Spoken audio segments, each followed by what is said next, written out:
스탠포드 대학의 캐럴 드웨 교수가 이런 실험을 했습니다. 학생들을 두 그룹으로 나누어 가지고 그들에게 문제를 풀게 한 겁니다. 그리고 채점을 한 다음에 학생들을 한 명씩 불러서 칭찬을 해준 겁니다. 자, 그런데 이쪽 그룹에 있는 한 그룹의 학생들에게는 칭찬을 해주되 그들의 능력에 대해서 칭찬해 줬습니다. 예, 이런 거죠. 와, 8문제나 맞췄구나. 넌 진짜 똑똑한가 보다. 넌 정말로 똑똑하다. 이렇게 능력에 대해서 칭찬을 해줬고요. 또 다른 그룹에 대해서는 노력에 대해서 칭찬을 해줬습니다. 그래서 이렇게 이야기를 한 거죠. 잘했어. 정말 열심히 공부했었나 보다. 이렇게 노력에 대한 칭찬을 해주었습니다. 두 그룹 모두 다 칭찬해줬다는 것은 똑같았는데, 그러나 한 그룹은 그들의 능력에 대해서, 한 그룹은 그들의 노력에 대해서 칭찬해 준 것은, 그 내용은 다른 것이죠. 자, 그런데 이 두 그룹이 조금씩 차이가 나기 시작하는데 어떤 부분이었냐면, 이제 난이도가 더 높은 문제들을 가지고 시험을 치르게 했습니다. 그런데 능력에 대한 칭찬을 받았던 학생들은 난이도가 올라가면 올라갈수록 힘들어했고 중간에 포기한 학생들도 많았다는 거예요. 문제를 포기한 거죠. 안 풀기로. 반면에 노력에 대한 칭찬을 들은 학생들은 90% 이상 더 어려운 문제에 대해서 시도하려고, 트라이하려고 했던 성향들을 보였다는 거죠. 그러면서 이 캐럴 드웨 교수가 그의 책에서 마인드셋이라는 책에서 이렇게 이야기합니다. 이 첫 번째 그룹은 그들은 고정 마인드셋, 픽스 마인드셋이라고 이야기하고요. 두 번째 그룹은 growing, 성장 마인드셋이라고 이야기를 명칭을 했습니다. 자, 그러면서 이 첫 번째 픽스된 고정 마인드셋을 가지고 있는 사람들은 노력을 통한 어떤 한계의 극복은 어렵다라고 스스로 생각한다라는 거예요. 반면에 이쪽에 있는 그룹 growing, growth, 성장하는 마인드셋을 가진 사람들은 노력을 통해서 일정 부분의 한계를 극복할 수 있다라고 생각한다라는 것입니다. 그래서 어렸을 적에 그냥 그런 이야기 하잖아요. 얘 천재인가 봐. 대부분 엄마들이 그런 이야기 많이 하잖아요. 우리 아이 진짜 천재인가 봐.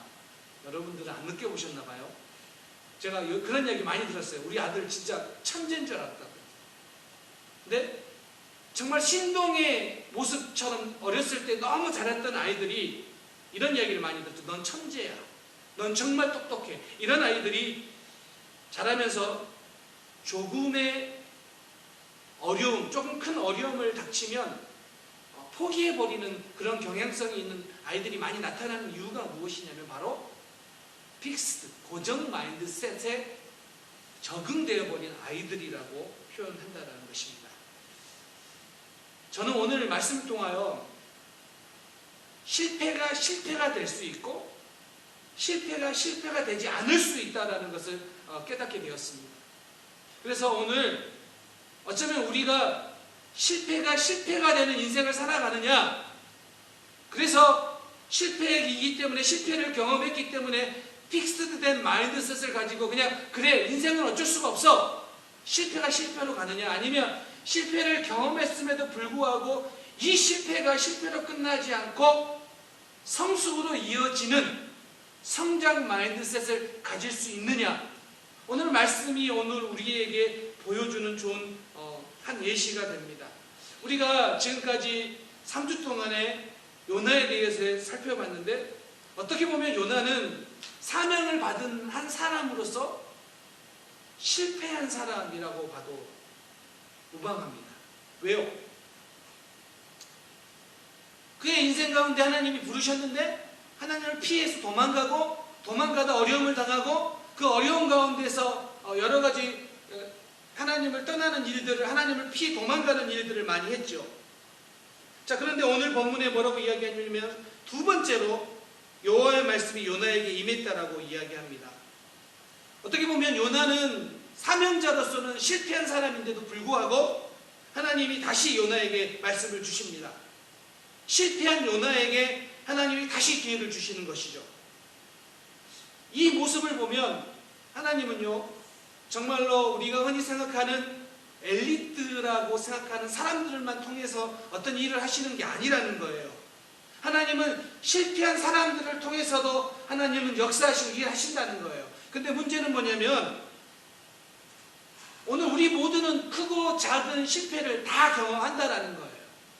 우리 여기 있는 분들 중에서 실패 한 번도 경험하지 않는 사람이 누가 있습니까? 우리 인생을 돌아보면 어떤 사람은 학업에 대한 실패를 했을 거고요. 어떤 사람은 관계에 대한 실패를 한 적도 있을 것이고요. 어떤 사람은 직장에서 사업에서 실패한 경험도 있을 것이고요. 어떤 사람은 가정에서, 어떤 사람은 자녀 교육에서 여러 가지 일들 가운데 우리는 실패를 경험했습니다. 아니, 경험할 수밖에 없는 삶을 살았습니다. 작게는 뭐 여러 가지 크고 작은 일들 너무 많아가지고 셀 수 없을 정도로 많은 작은 일에 실패했죠. 제가 미국에 처음 와가지고 운전면허를 따는데요, 한국에서 일종 보통을 한 번에 붙은 사람이에요. 한 번에. 별로 놀라지도 않으시네요. 미국에 와가지고 운전하다가 한국에서 왔기 때문에 미국에 왔는데 선배가 그러더라고요. 그냥 내가 가르쳐 줄 테니까, 아니 너 운전했으니까 금방 합격할 거야 하고 가르쳐 준대요. 그래서 한 번 딱 배웠어요. 한 번, 딱 한 번. 그리고 시험 보러 갔어요. 떨어졌어요. 그 이후로 3번을 떨어졌어요. 3번 떨어지면 여러분 아시잖아요. 필기시험 다시 봐야 되는 거. 그 얼마나 제가 그때 마음이 힘들었는지 아세요? 내가 한국에서 운전 몇 년을 하고 왔는데 이걸 하나 통과를 못하나? 4번째 붙었어요. 4번째.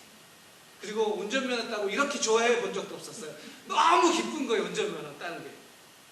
그리고 몇 년 후에 저희 아내가 운전면허 시험을 봤는데요. 저희 아내는 장롱면허입니다.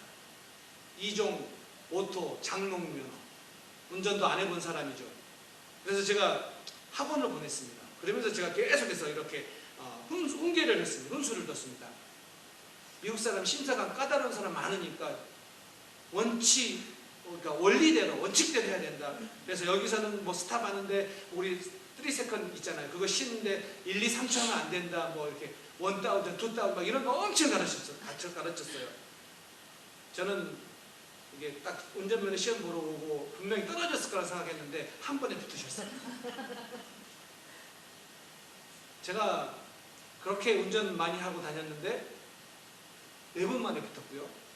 장롱면허인 분은 한 번 만에 붙었더라고요. 근데 여러분, 우리가 다 잘 알고 있고 잘하고 있다고 생각해서 실패 없는 인생을 사는 건 아니에요. 우리 모두는 크고 작은 인생의 실패들을 경험해요. 근데 문제는 이거라는 거예요. 우리의 실패와 고난을 낭비하지 말라는 거예요.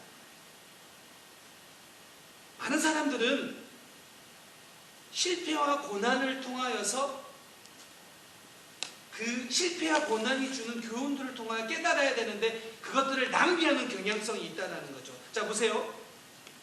모든 사람들이 실패와 고난을 겪지만 모든 사람들이 그 실패와 고난을 통해 성장하는 건 아니라는 거예요.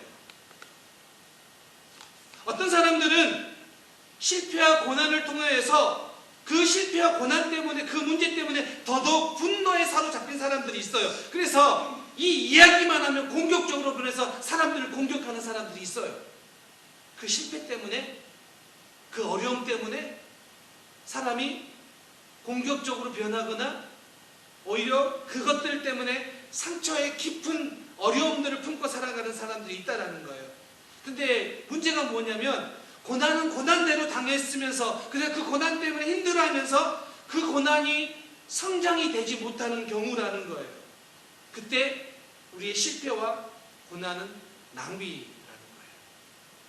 그런데 이 실패와 고난을 통하여서 이것들을 통하여서 이것들이 하나님의 도구가 된다면, 그래서 이 실패와 고난이 나를 성숙하게 만들고 내가 하나님을 더 사랑하게 만드는 그런 일들이 되었다면 이 실패는, 이 고난은 낭비가 아니라 나를 성숙시키는 도구가 되었다는 사실이에요.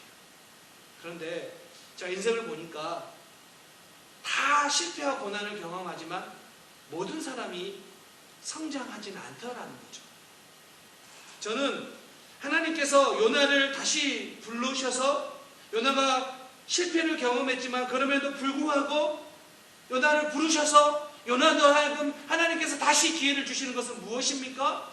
요나도 하여금 그 실패로 머물지 않고 다시 그 실패를 통하여서 하나님께 쓰임받는 사람으로 하나님께서 부르신 거 아닙니까? 그렇다면 우리에게도 동일합니다. 여러분의 실패와 고난을 잊게 하지 마시고 그것들을 통하여서 하나님께 쓰임받는 우리 성도님들 되시기를 주님의 이름으로 축원합니다.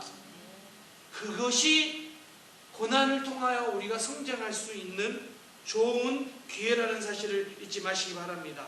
요나가 하나님께서 말씀을 주실 때 3절에 보면 말씀대로 느니에로 갔다라고 기록하고 있습니다. 근데 여러분 생각해 보십시오. 물고기 뱃속에서 요나가 있었는데 물고기가 육지에 토했다라고 하잖아요.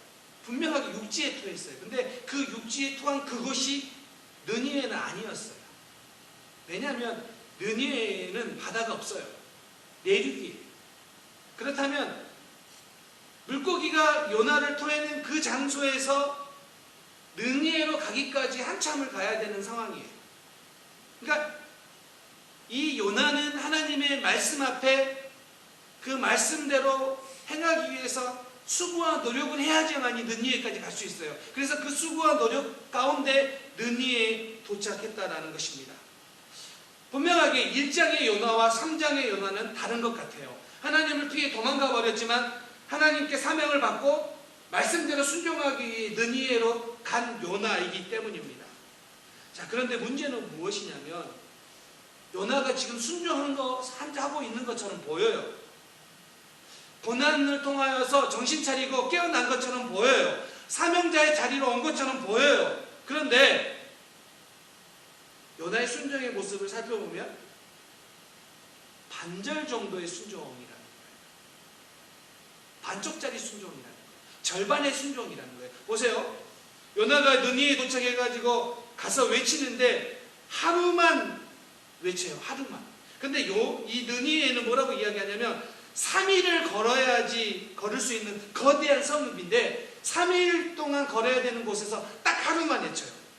고고학자들이 발견한 자료에 의하면 당시 느니에가 얼마나 큰 성읍이었냐면 이 성의 높이가 이게 98피트 정도 되었다고 합니다. 그러니까 30m 정도 된다고 해요. 그리고 성벽의 두께는 전차가 3대가 동시에 지나갈 수 있을 정도의 이 두께라고 이야기하고요. 그리고 그 성 주변의 이 마일이 60마일 정도 된다고 합니다. 그러니까 당시의 도시로서는 얼마나 큰 도시인지 몰라요. 뭐 학자에 따라서는 조금 다르긴 하지만 당시에 이 느니의 인구가 60만에서 100만 정도 됐을 거라고 추측까지 합니다. 그러니 이 큰 도시에서 요나는 딱 하루만 선포해요. 왜 하루만 선포했을까요? 왜 하루만요? 분명히 폭풍 가운데서 물고기 뱃속에서 은혜를 경험했는데 그러면 완전히 변화될 것 같았지만 요나는 딱 하루만 돌아다니며 외치고 말아요. 그리고 나중에 이 사람들이 회개하니까 그걸로 인하여 불평을 해요. 무슨 말일까요?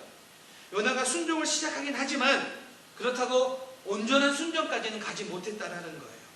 여러분, 요나가 이 정도 은혜를 경험했으면 변해야 되는 거 아니에요? 어떻게 생각하십니까? 요나가 이 정도 물고기 뱃속에서 살아났으면, 폭풍 가운데 살아났으면 변해야 되는 거 아니에요? 그런데 반쪽짜리 변화라는 거예요. 우리 삶에 고난이 닥치고 어려움이 닥치면 성숙해져야 되는데 그러지 못했던 것처럼 요나도 완전한 순종의 모습은 아니라는 거예요. 여러분, 신앙생활을 이 정도 오래 했으면 좀 변화되어야 되는 거 아닙니까? 여러분들이 저한테 많이 했던 이야기 중에 하나예요. 목사님, 교회를 이렇게 오래 다녔으면 좀 변해야 되는 거 아니에요? 많이 하셨잖아요, 저한테. 그런데 어떤 거예요, 실제로는? 많이 다닌다고 다 변하진 않는다는 거예요. 다 성숙하지는 않는다는 거예요. 그렇기 때문에 여러분, 요나가 물고기 뱃속에 들어갔다 나왔으면서도 틈만 나면 자기 고집대로, 자기 생각대로 하려고 했던 요나의 모습이 오늘 또다시 나오고 있다는 겁니다. 신앙생활에 은혜를 받았음에도 불구하고 어느새 틈만 나면 내 고집대로, 내 생각대로 살아가려고 하는 우리, 그 우리가 바로 오늘 요나와 동일한 모습이라는 겁니다. 그런데 여러분, 잘 변하지 않는다고 기대감을 잃어버려서는 안 됩니다. 우리 모두는 성숙을 향해 가야 됩니다. 아멘이십니까? 여러분들이 교회를 얼만큼 다녔는지 상관없이 우리 모두는 성숙을 향해 가야 됩니다. 그리고 우리 삶 속에 있는 그게 성공이든 그게 실패든 상관없이 그 모든 것들을 통하여 우리는 성숙의 자리까지 가야 됩니다. 이것이 오늘 우리가 믿음의 길을 걸으며 나아가야 될 모습이라는 겁니다. 절대로 포기하지 마십시오. 절대로 좌절하지 마십시오. 계속해서 우리의 이 마음이 변치 아니하고 가면 반드시 주님께서 우리 가운데 성숙의 은혜를 경험하게 하실 것입니다. 이런 은혜 이야기가 있어요. 어떤 엄마가 아들을 낳고 아들을 보니까 꿈이 생겼어요. 그래서 이렇게 이야기를 해요. 세계적으로 똑똑하고 유명한 사람이 되어라고 어렸을 때부터 아인슈타인 우유를 먹였어요. 진짜로 아인슈타인 우유가 있습니다. 근데 초등학교에 입학해 보니까 세계적인 인물은 되지는 못할 것 같아서 좀 바꿨어요. 서울대학교를 가라. 그래서 서울 우유로 바꿨어요. 근데 중학교를 가보니까 서울대가 만만치가 않거든요. 그래서 서울대 가기 힘들 것 같아서 그나마 꾼 연세 우유로, 연세대학교 하라 해서 연세 우유로 바꿨어요. 그런데 고등학생이 되다 보니까 서울대, 연세대 뭐 이것도 사실 너무 어려운 것 같아요. 그래서 그래, 지방에 있는 좋은 대학이라도 가라 해서 저지방 우유로 바꿨어요. 그런데 이 친구의 이야기, 이 엄마의 이야기를 들은 친구가 그렇게 이야기했대요. 자기 집은 매일 우유를 마신대요. 매일 우유. 매일매일 학교라도 빠지지 말고 가라. 그래서 매일 우유를 마신대요. 그리고 마지막에는 빙그레 우유를 마신대요. 그냥 인생 그런 거니까, 힘든 거니까 그냥 웃으면서 살아라. 즐겁게 살아라. 여러분 집에는 어떤 우유를 먹고 있습니까? 우리 인생이, 우리의 신앙이, 우리의 삶이 우리의 기대만큼 따라주지 못한다고 실망하지 마십시오. 이 믿음의 길을 우리가 걸어갈 때 하나님께서 반드시 우리로 하여금 성숙하게 만드는 거예요. 근데 문제는 무엇이냐면 우리 가운데 주님을 향한 순종의 마음을 갖고 있어야 된다는 거예요. 지금 요나의 문제는 무엇이냐면 능력이 있느냐 없느냐의 문제가 아니라 순종을 하려고 하긴 하지만 절반의 순종이에요. 반절의 순종이라는 거예요.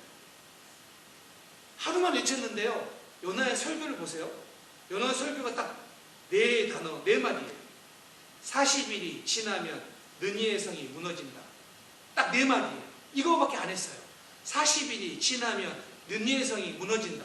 여러분, 요나의 설교 얼마나 짧고 좋습니까? 이렇게 생각하면 안 됩니다.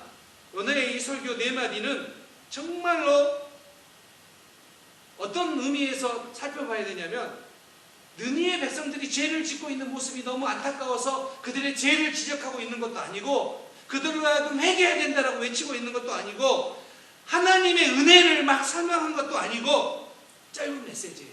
40일이 지나면 느니의 성이 무너진다. 무엇을 이야기하고 있을까요? 느니에가 느니에를 향하여 외치긴 외치는데 하나님의 마음을 다 모르는 거예요. 이게 요나의 모습이에요. 당시에 느니에 사람들이 정말로 악하고 그래서 피해 도성이라고 말하고 그리고 그들이 무자비하고 포악한 것을 스스로 자랑으로 생각하는 그들이었지만 문제는 뭐냐면 여전히 요나는 사명을 감당하면서도 하나님의 마음을 다 모르고 있다는 겁니다. 제가 이 요나서를 묵상하면서 3장을 읽으면서 이런 생각을 했습니다. 요나는 겉으로는 순종하는 것 같지만 절반의 순종이다. 은혜를 경험했지만 어느 때가 되면 자기 고집대로, 자기 마음대로, 자기 생각대로 살아가려고 하는 요나이다. 그리고 이 요나를 보면서 그래요. 어쩌면 이렇게 고집었을까? 어쩌면 이렇게 요나는 변하지 않고 틈만 나면 자기 마음대로 할까? 이 모습을 보면서 또 한 가지 드는 생각이 무엇이냐면 이 요나가 그래서 나와 많이 닮았구나라는 거예요. 하나님 은혜를 경험하지만, 그래서 교회를 나오지만, 크리스천으로 살아가야 된다고 생각하지만 어느 순간 자기 생각대로, 현실적인 문제가 닥치면 자기 방법대로, 자기 고집대로 살아가려고 하는 요나, 그것이 오늘날 우리의 모습 가운데 너무 많이 있다는 겁니다.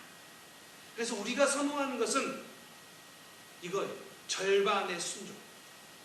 이 절반의 순종이라는 것은 내가 납득한 선 안에서, 내가 할 수 있는 선 안에서, 내가 오케이 할 수 있는 선 안에서까지만 순종이에요.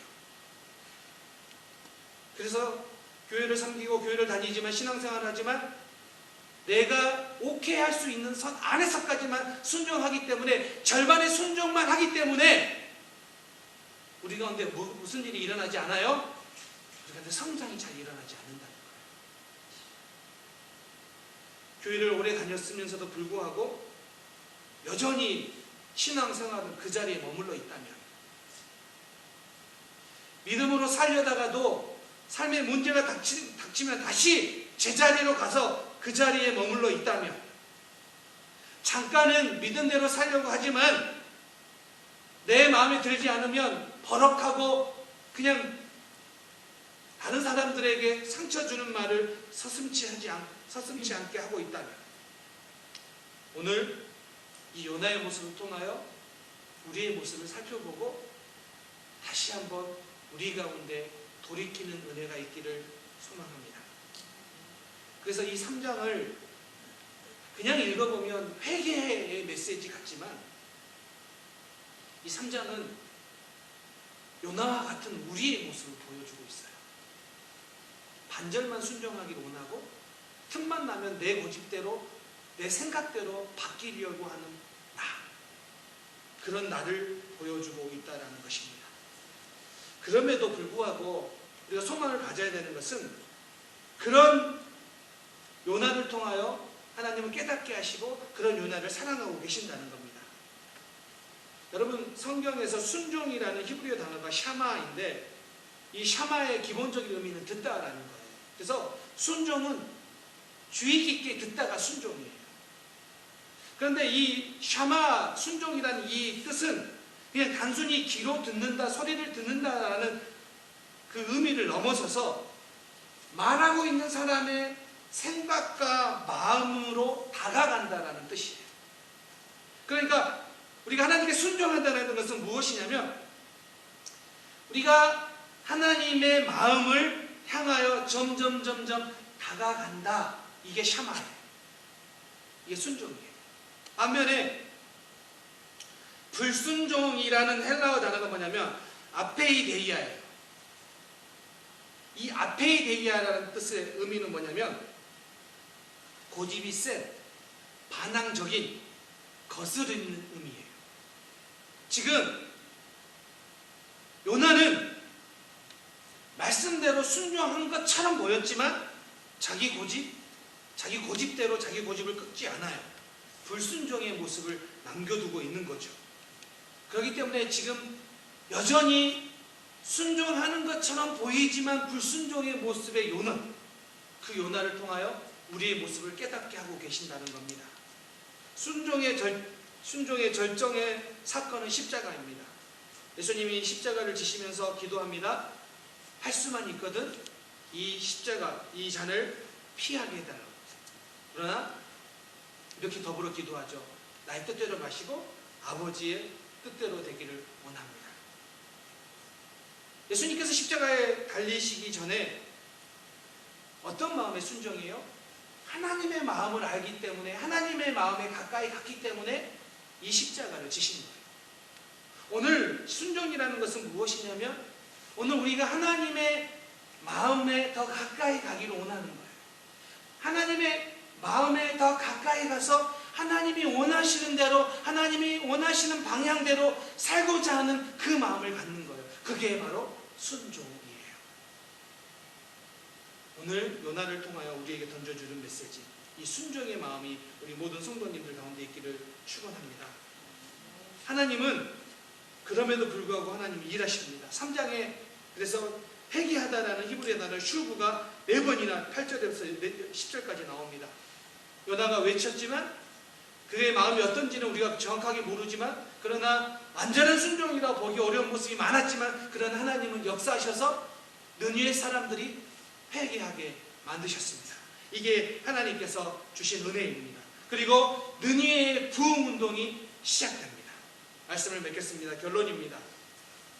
하나님은 이 느니웨 사람들의 악한 삶에서 돌이키는 것을 보시고 그들에게 재앙을 내리지 않았다라고 기록하고 있습니다. 그들에게 자비를 베풀었다라고 기록하고 있습니다.